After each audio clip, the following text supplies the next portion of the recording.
From KMUW Wichita, from Toronto, Ontario, and from Armenia, Spain. This is You're Saying It Wrong. Let's talk words.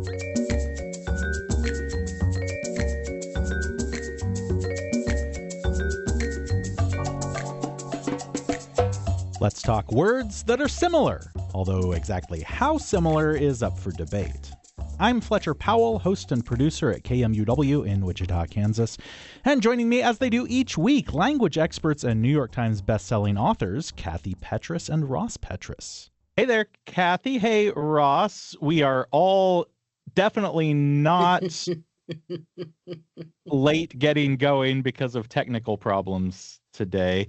We're all here, and everybody looks great and everybody sounds great, and I'm happy to see both of you. And I think what would be really fun, of course, is to jump off with some pet peeves today. Well, let's go for it then. Okay, Kat, did we have one from Vermont? We had one, yes, Pat from Vermont, who said, and this is something actually we've noticed and we've discussed, Ross and I. He said, lately I keep hearing disappear being used in this sense. He was disappeared. It's driving me crazy. It doesn't sound right to me. Is it correct? And do you know when and how this began being used? It's so very prevalent now, but I can't remember it being used this way in the past. Okay, that's an interesting word, and it's an interesting change in a word. Disappeared initially was what's called an intransitive verb. It's kind of like die or appear. Or arrive, where basically verbs can be divided into two, transitive and intransitive. Transitive verbs are like verbs like hit, where they do something to something else.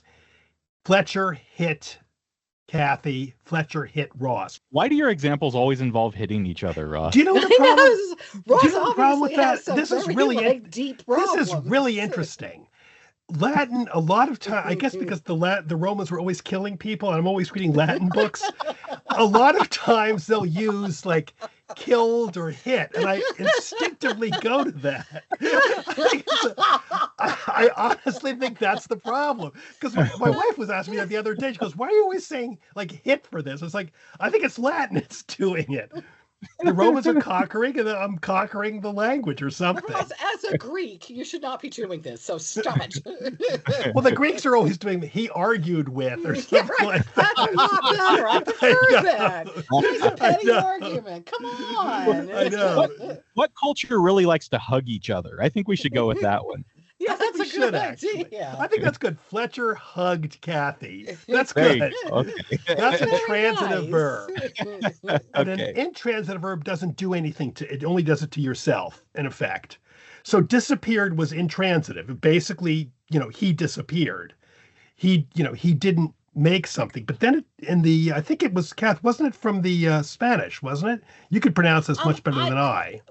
Latin American Spanish. Can I guess when it really popped up? I was going to say in like the 1970s. Pretty much. Yeah. I mean, that was when it started getting bigger, and it was from Latin America when there was the policies of repressive governments in effect. Yeah. And people disappeared, and then they were disappeared. It's desaparecido.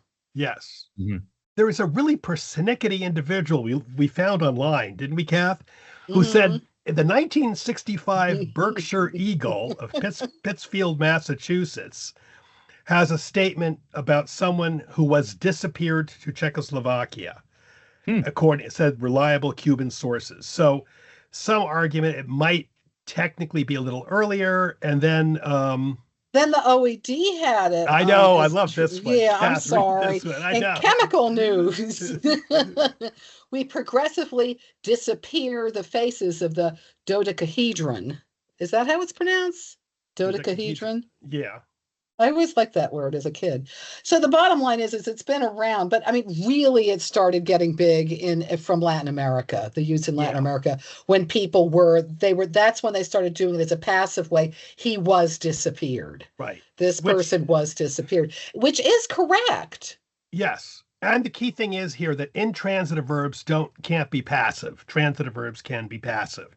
So what happened was with, like, for example, sing can be intransitive. He sang. You don't need an object. Or he sang the song. You do need an object. disappeared was only intransitive, and then it became also transitive. Mhm. So there's a term So- called ambitransitive verbs, and that's an ambitransitive verb. Oh, Ambidextrous. interesting. It Yeah. can jump back and forth. It can be Yeah, either it can one. be either one. Yeah. Yeah. Well, that's cool.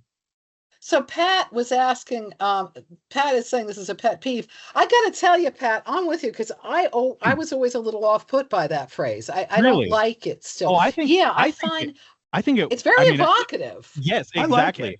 And it needs to be because it's a very specific thing that's happening when you Exactly. say someone is disappeared, has been disappeared. Right? Yes. That's He a was very specific disappeared. thing. I agree with you. And I you now want to have like a it. feeling. Yeah, you want to have a specific feeling associated with that. But I'm saying I agreed with Pat in that, like, I always thought that was incorrect. I thought that it was being used, it was like a new casual thing that started.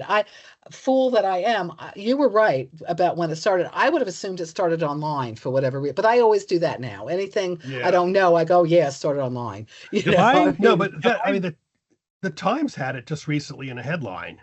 These people are being disappeared. I mean, it's definitely become very, very acceptable. And I think it's like Fletcher. I agree with him. It's very useful too. Have I watched like too it. many movies about like repressive Latin American governments in the 70s and 80s? Because this is not this is a totally familiar term to me. you have with you. watched many. I'm with you, Fletcher. But when I was in the Foreign Service, we used to hear it too all the time with the Soviet regime or whatever. These people were disappeared. So I agree. I've heard it too. I didn't think it was. I watch comedies a lot. I think It's I not in there. That's good, Kathy. Oh, I think I'm reading too many hitting Latin books, so hop off of it. And arguing Greeks. Yes. Okay, So but now we have anyway. a main topic here. We're going to start with a little quiz. It's very minor. Let's explain the topic, though, Ross. Okay, go ahead, Kathy. Explain. We're talking about wordly as opposed to worldly distinctions, which is shades of meanings, homonyms, synonyms, cinnamon buns. It's a very spicy little episode here. Yeah. Synonyms and opposites. Okay, Fletcher, we just need a quick little definition of terms here, and we're going to see how well you've listened to Kathy and me over the past years. Okay, what's a homonym? Homonym are two things are two things that have the same word, but they're different things. Is that right? Let's see. Same name. Same spelling. Yeah, same There we spelling go. or pronunciation, right. Thank you for saying that a little more clearly than I was. Same spelling and pronunciation. Bear, B-E-A-R. I could bear this, B-E-A-R. Right. Like growling bear. Not a very good growl, but whatever. No, okay. lovely. As Kathy would say, so-called synonym or synonym. I'm sorry, I can't say synonym. The spice or the word. Synonym is the word. Okay, what's a synonym, Fletcher? Oh, well, two words that mean the same thing. Mm-hmm. Right. Shut is like close. A bear is also a panda, is also a grizzly. Okay, next. Right. Homophone. Well, I don't think a panda is actually a bear, Kathy. Okay. All right. Pandas are bears? No, they're from the raccoon family. I didn't know that. Yeah, this is a big day in my life. I had no idea. I'm sorry, Fletcher. What? As you were saying, I'm going to defend my sister here. Let's see. Although, wait. The AI says, but I don't trust the AI. Don't tell me what the AI says. Do not tell me what the AI says. It's going to say I know. breakfast or something. I know. Okay, let's look at the National Zoo. I think this is sort of interesting here. The giant panda is. Hold up. Wait a minute now. I keep finding my results in Spanish. Oh, the U.S. Fish and Wildlife Service, the giant panda, which is what we think of as a panda, are bears with striking black and white markings. I'm sorry to check you, Fletcher. Wait a minute. The red panda is not a bear. The giant panda are in the bear family Ursidae. Okay, never mind. We can cut all that out. Actually, I think we should keep it. I think it was really sort of interesting because I wasn't that sure. I was about to agree with you, Fletcher. I think it's sort of interesting. Okay, So whatever. Why did I think it was not? Because the red panda is that little guy. You ever seen those little Oh, guys at here we zoos? go. This is Wikipedia. For many decades, the precise taxonomic classification of the giant panda was under debate because it shares characteristics with both bears and raccoons. In 1985, molecular studies indicated the giant panda is a true bear. It diverged about 19 million years ago from the common ancestor of the Ursidae. So it's much more subtle than that. I mean, neither of us. Yeah. Yes. Fascinating. I love it. We are leaving that in. I think it's really interesting. Yeah. All right. So pandas, bears. All right. So okay. I think we can all agree that the bear. But I think we can all agree that grizzlies are bears. Let's all agree on something, okay? As far as I know. Yeah. But are bears homophones? well, yes, because I could have a bare chest, and that's not that I've been genetically changed to have the chest of a bear, but rather I simply remove my clothing. Yes. Exactly. Correct. Okay. Same pronunciation, but different meanings, origins, or spelling. Now we have an easy one. And earlier we were possibly saying that it's an antonym. So possibly panda and bear were not antonyms. They're not opposite, but I'm sorry, I just gave it away. Opposite meaning it. Well, I did. That's okay. I did know what antonym was. I think you did. Open and shut, bare and clothed. Right. So now what we're going to do is look at different words that fall into one of these categories. So now we think we covered this one in the past, but let's check it and we'll move on. Stalactite and stalagmite. Oh, right. Stalactite and what are they? They're the pointy things in caves. Some of them come down from the ceiling and some of them go up from the floor. Right. Okay, so what would you call this couplet of words? Which do they fall into when we talk to this homophone, homonym, blah, blah, blah, blah? They're just two different words describing things that are similar. I don't think they fall into any of those specifically, do they? Well, we called them quasi-antonyms because one is one goes down and one goes up. That's interesting. You know, I always had this problem on like standardized tests where you're supposed to like associate words or something, because I always started to get into like way too nuanced things. I don't think that those things are as opposite at all, because they can in fact cause each other. Right. That's interesting, because Ross, you and I disagree, because I agree with Fletcher, and you were the one who said they're definitely antonyms. No, I didn't say that. I said they're quasi-antonyms. It's my turn. Right. I was proud of that. You said that now. Oh, I'm sorry, but I'm saying before, because I didn't understand what they fit in here with for. Well, the weird thing. No, I think they're quasi-antonyms because they sort of are the opposite. Because you think of them, I think this is where I think, like Fletcher was saying, this used to be my bugbear on tests as well, because they're sort of antonyms and they're sort of not antonyms. So that's why I think that there should be a term quasi-antonym. Maybe interestingly, though, they're called often when you look at the two terms, they're often referred to as antonyms, not quasi. They're opposites in a way because they're opposing each other in the cave. Yeah. Now, I don't know how many caves you've spelunked on, where many a cave, never. Many a cave have you Many a cave have I've actually been in one cave and I loved it. It was so interesting. Really? The thought of a cave, I don't like it. No. One of my big problems with my son was I always wanted to go to a cave with him. He had no interest in going to a cave. I'm with Alex. He's my son. We were driving in Pennsylvania. They had this giant cave. They said, come and visit. And Alex goes, I don't want to go. Let's go to the... It's like, what's wrong with you? You want to go to a cave?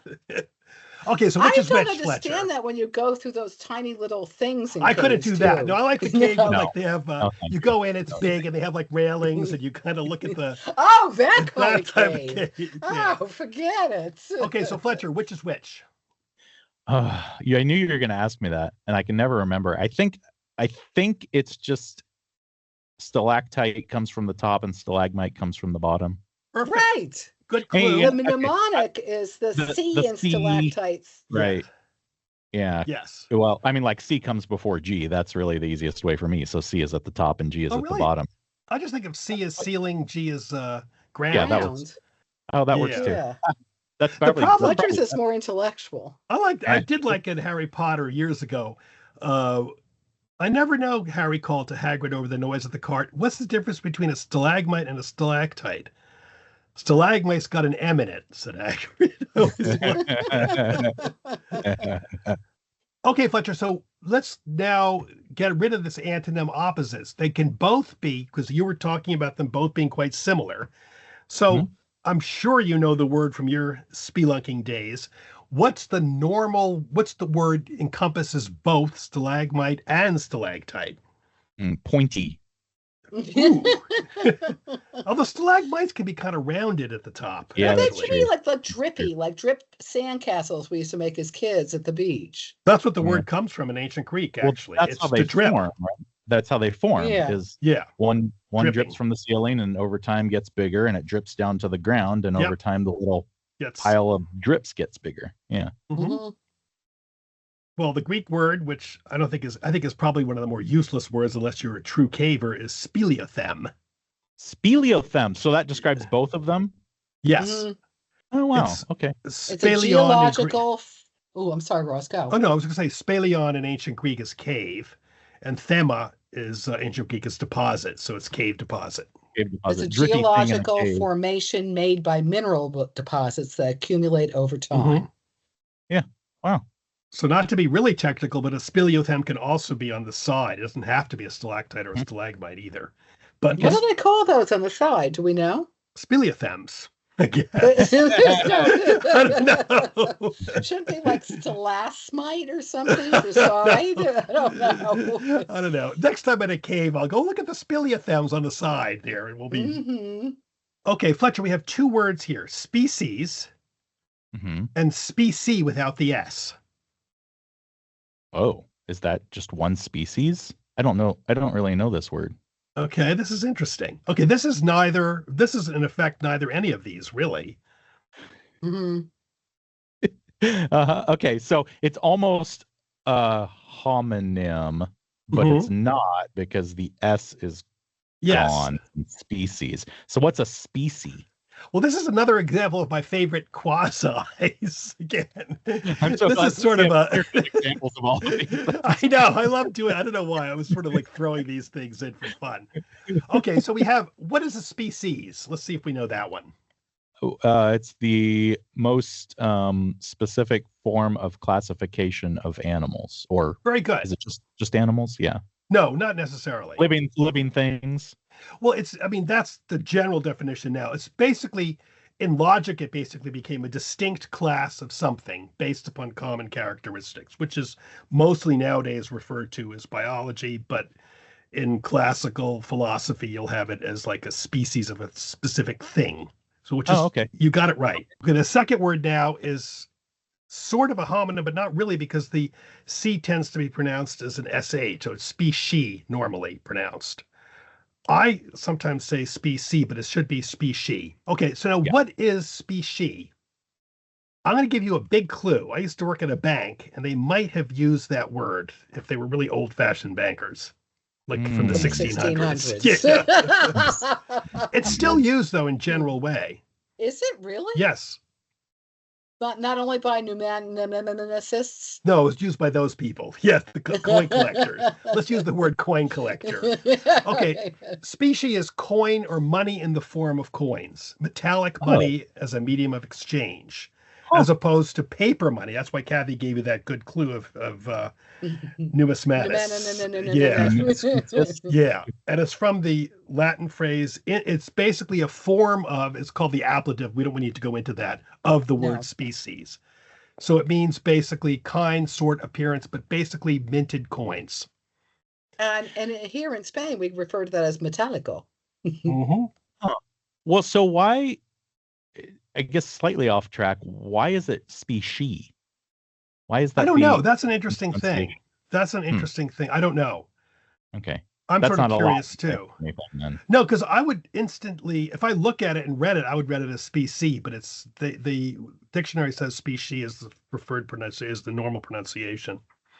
But I'm not going to use this word any more than I use speleothem, so I don't think we have a problem with it. which I already had forgotten conveniently. So then the next one, though, speaking of coins, is these are two quasi homophones. Ross, this is your quasi quiz. No, I just love quasi. I always love the kind of weird intersections. So of we language. have, Fletcher, two words for you that are quasi homophones, right? We have coin, which I think you can quickly define. Species. Yes. Very good, Fletcher. And we have quoin, Quoin, which I play in Scrabble constantly. I did not know this word. I did not know it. And I thought this word had something to do with hunting, like the quorn or something. Hunting the quorn from Lewis Carroll. It doesn't. Anyway, coin. What do you think a coin is? Coin. Coin. Actually, interestingly enough, though, Kathy, the normal first pronunciation is coin. Oh, is it? Yeah. Isn't that interesting? It's not coin? No, the first pronunciation they have in Merriam-Webster is coin. Spelled Quoin. I love that. These are homophones. They're not quasi. They're not quasi. Well, they can be. Quasi. They can. I think this is a semi. It's a semi-quasi because coin could also be coin. Well, it sounds to me like it's a real homophone. Coin and coin.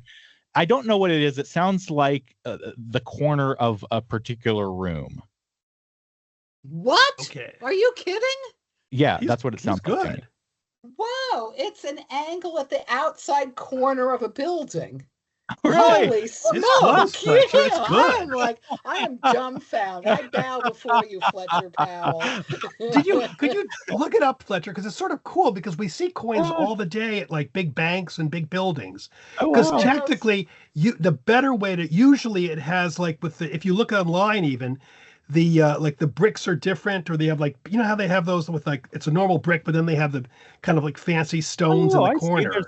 Fancy stones sticking out. Boy, no, this is the first time I've ever heard that word in my life. I feel really good about it. I gotta interject, Ross. You're right, because it says it's a variant spelling of coin. So now, is there a variant? Is there a definition of coin, COIN, that is the same as this QU? Oh, holy moly. That's a really good question, I am a smart young Let's check the old woman. OED. Let's check the OED.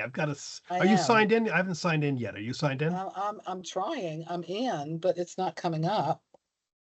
Silly OED. There we go. Coin Okay, coin verb, to provide with coins. Yes, you're right. I see it too. And cornerstones. That's a true homophone then. We're not doing quasis. Very good. No. Well done. Coin is also a variant of queen, Quean. I know, I didn't know that woman and a one. female. Old English though. Yeah, whatever. And then in 1449, coin was a variant of COYNYE, the billeting of military followers upon private houses. So we have a lot of definitions. Okay. Coin's been around the block. Let me tell you. I know. But the coin as like that outside with the rocks and stones and stuff, that sort of really is very descriptive. I really picture it immediately. I like that word actually. Much more than seriously, how did you think the corner thing? I don't know. It just that's just what it seemed like to me. It just felt like the corner of a room. So obviously I was on the inside instead of the outside. Yeah, it's quite remarkable though. Really. I know, Fletcher. But I mean, Fletcher did. I mean, not to go into Latin here, but cuneus is wedge, which is kind of like out. I don't know, like a corner shaped thing. I don't know. Maybe it is. Yeah, it is sort of. Okay, now we're gonna move on to like get away from. What do you use money to pay for? You pay for food. So we're going to get into we're going to have a little discussion quickly here. This is where we're going to all weigh in. What do you call someone who really is like a very big person on food? We have very, very big in what sense, Ross? I'm sorry. I was just about to say that. Big in what sense is key here. We have, and this is something with foodies or people, or are they gastronomes, epicures, gourmand, gourmet, or that final glutton. So what do you call so what do you call someone who, for example, subscribes to Eating Well or Gourmet Magazine or whatever, and they enjoy going to restaurants a lot? Do we call them epicures? I would probably call them a gourmand or an epicure. Yeah, probably epicure if they were somebody like that. A gourmand probably is somebody, to me, who also like really knows about food and the history of the food, that sort of Okay. thing. Mm-hmm. Okay, Kathy, what's your... How shall we approach this, Ross? Why don't we try to demolish Fletcher's ideas here very politely? Yeah. So shall we start with gourmand? Okay, let's go. Or shall we? Or should we? Okay, gourmand, Fletcher, you're saying you thought, okay, epicure, you're right. An epicure, let's start there, actually. You're right. An epicure is like someone with discriminating tastes in food and wine. It goes back and forth. There are some shadier sides to epicure because of the whole Epicurean thing, which is unfair because Epicurus did not say go out and, be overdoing things at all. Gluttonous. But it became used more pejoratively in Epicurean for like sort of sensual pleasures. That's and, funny. and overdoing to some degree, but that's incorrect. But no, I would have thought that was the case with gourmand. Let's go back to Epicurus, though.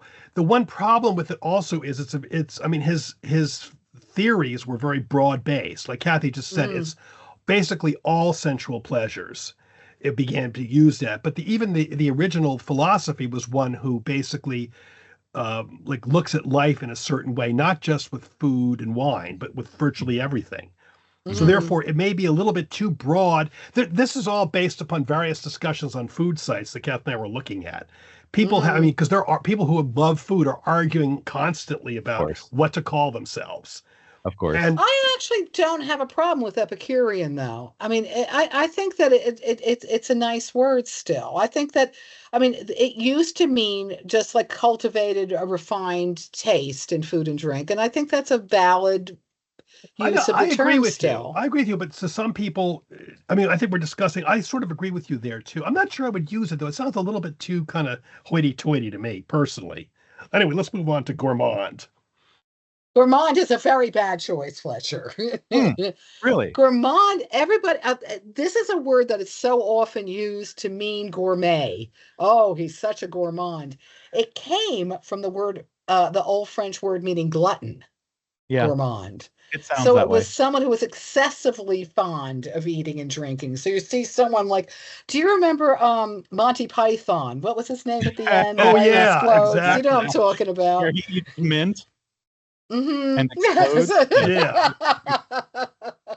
Yeah. That would be, he would be a gourmand. Is that still the idea though? Like, has the meaning changed? I don't know, but in Random House, a book from 2007, they quote a writer at a really big lunch, Secret Ingredients, the New Yorker Book of Food and Drink. Above all, a gourmand is one who is able to keep eating when no longer hungry. And a gourmand without a rich sense of the comic is a pathetic piggy indeed. So apparently some people feel so. I don't know. I actually, though, think they're used. I think gourmet and gourmand are now used interchangeably, though. I think that some people recognize there's a difference, but I would be willing to bet that more often than not, your average Joe would use it as. I think so, but according to the Economist Style Guide, 10th edition profile books, gourmet means epicure. So we're going back to epicure. Gourmand means greedy guts. So I don't know. I think some people might disagree. Go. I was going to say I'm looking at the definitions on Merriam-Webster, and the first one is what you said: excessively fond of eating and drinking. The second one, though, I think at least reflects maybe a change. Is one who is heartily interested in good food and drink, right? Yeah. Which would be me. Here's one right here from the Merriam-Webster's Dictionary of English Usage, changing it. The meaning of gourmand is now certainly closer to gourmet than it is to glutton. Yeah. Yeah, I think I'm just But looking, here, but and they're here we have, I just looked online. I'm sorry. Somebody just won a 2025 Gourmand World Cookbook yeah. Award. So I you don't don't think know. you won. I mean, I don't But know. here they're going back here, but Merriam-Webster saying, but our evidence shows clearly that gourmand or gourmet are still words with distinct meanings in the bulk of their use and are likely to remain so. But here we go again with language. I mean, it's a matter of opinion, and people go back and forth, and we basically choose what we think works and what others may agree or disagree with us. What about Yeah, gourmet? Wikipedia says person who takes great pleasure and interest, blah blah, originally referred to glutton. Yeah, So so I it actually could be think changing. gourmand has lost it. I don't think it's a bad word anymore. I wouldn't It's use it, it's but funny though. I asked my wife; she's a culinary historian, Society of New York of American thing, and I asked a couple of her people. They didn't like it, so it doesn't mean anything. But they weren't wild about it. What the about Here's what UK gourmet? I'm has the UK has a fancy food thing called the gourmand. Oh, I know it depends. That's why I said though. It's a matter of opinion. Oh, I People have agree. I different, wasn't It's disagreeing. I was just saying it's funny. I'm sorry. I yeah. didn't. No, Sorry. I don't I think. What are you if saying? you, No, I'm just saying it. before we go to gourmet, I'm wondering if you were just talking to some person, I mean, just a random person, Yeah, it's and random. you said she's a gourmand. You're talking about someone else.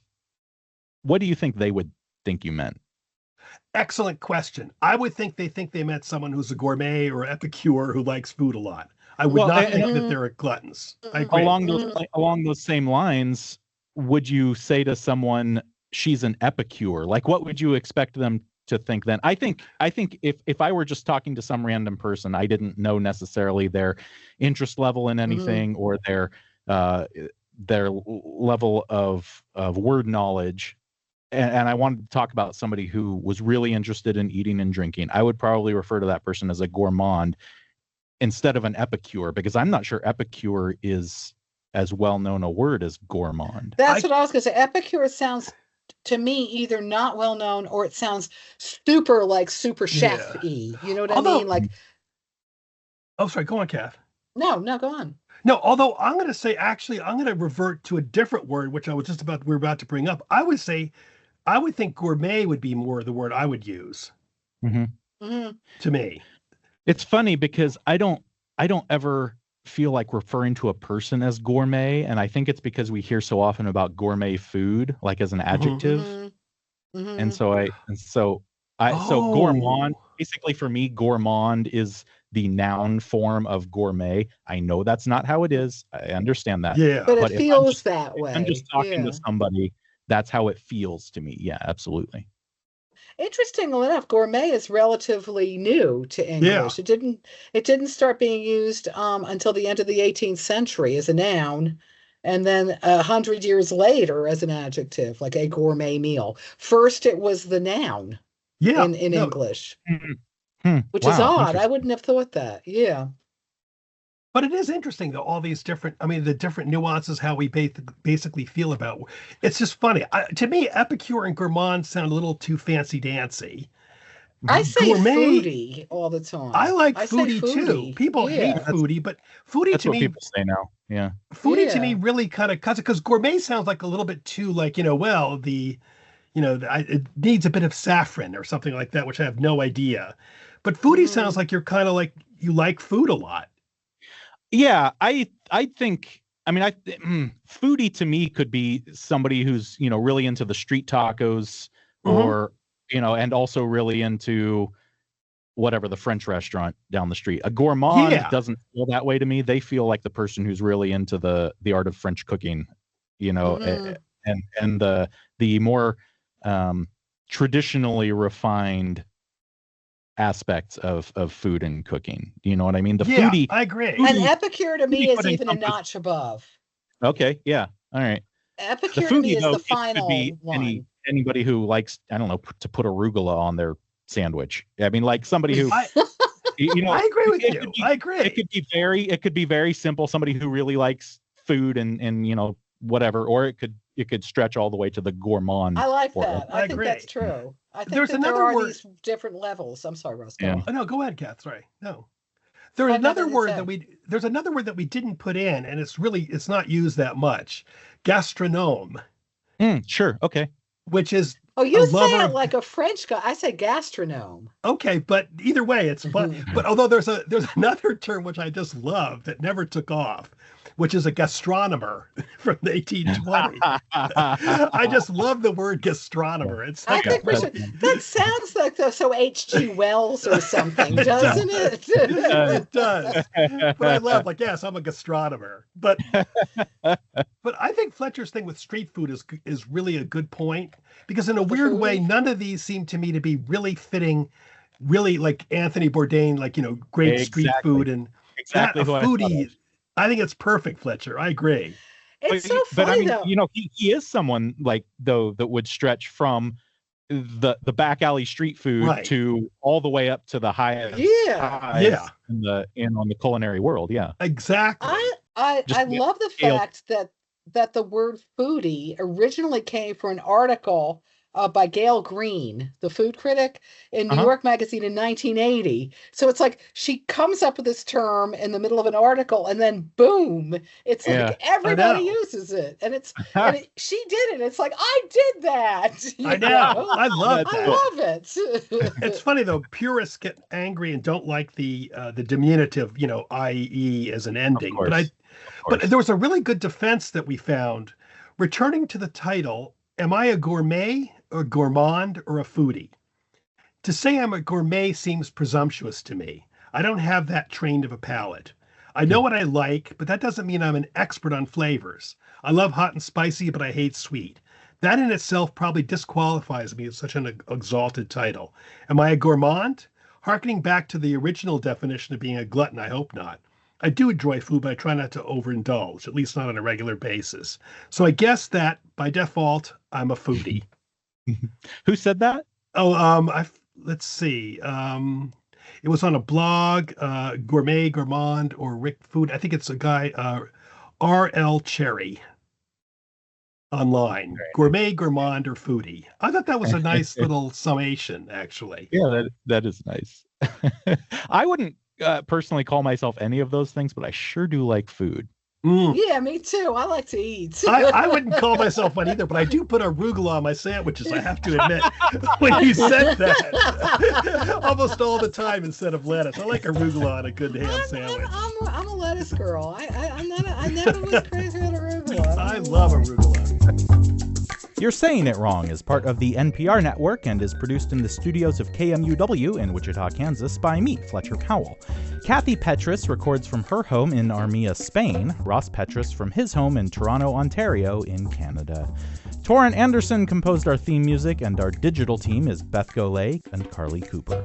You can find all of our past episodes by subscribing to the You're Saying It Wrong podcast wherever you get your podcasts, or by visiting us at kmuw.org. If you have a question for Kathy and Ross, if you'd like to suggest a topic, or you just want to reach out, you can email me at powell@kmuw.org or email them at kandrpetrus@gmail.com. You can also email us a voice memo of you asking your question. You might get your voice heard on air. If you'd like to do the same thing by downloading the KMUW app, you can do that and just click the Talk to Us button.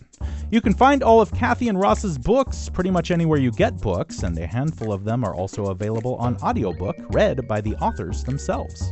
Thanks for joining us. We'll be back next week.